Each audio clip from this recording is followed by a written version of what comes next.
Principles of sports nutrition.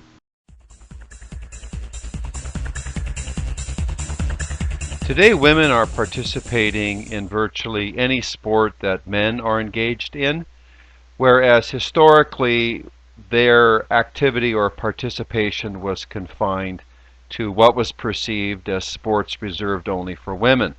Today, women are playing hockey, they're playing lacrosse, and they are playing at a very high competitive level. They're supported with coaches and school programs and private organizations, and this is a very, very good thing.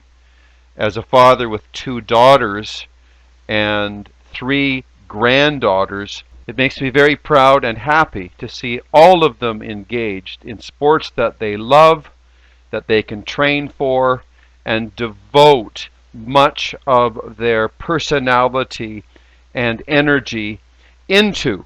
Obviously, sport has the possibility to transform, change, elevate, and bring an individual to a position in life where they actually can create within themselves a sense of self-esteem through their own achievement and learn about the rules of the game of life, because of course all sport represents a paradigm of life, because life is a sport, the object of which is to play for fun and achieve success, to be well, to be happy.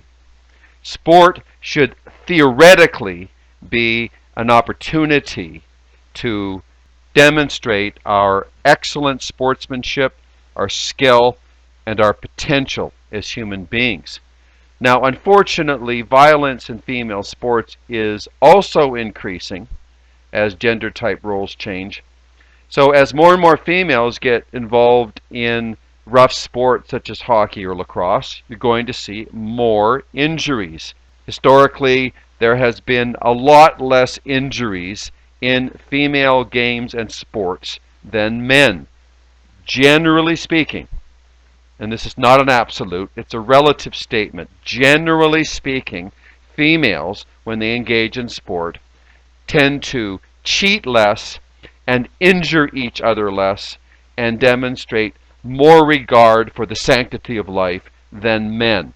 And of course, this is not always true, and there are exceptions. But now it's changing. As the business side of sport starts to envelop females, we will see what's happened in the men's category. When businessmen get a hold of anything, in the capitalistic spirit without morality, they tend to destroy the true nature of great sport and turn it into a weapon to generate income for themselves.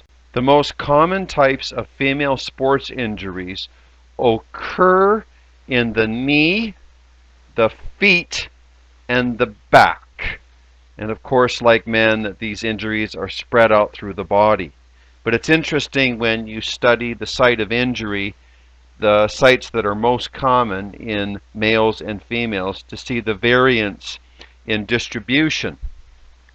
Other common sites of injury associated with female sport include the hand, eye, shoulder, elbow, hamstring, calf, Achilles, shin, quad, and wrist. Of course, the universal methodology associated with the prevention of all sports injuries revolves around 3 specific points.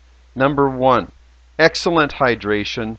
Number 2, excellent nutrition, a spectacular diet with a focus on quality and micronutrient density and food compatibility specific to the individual genome.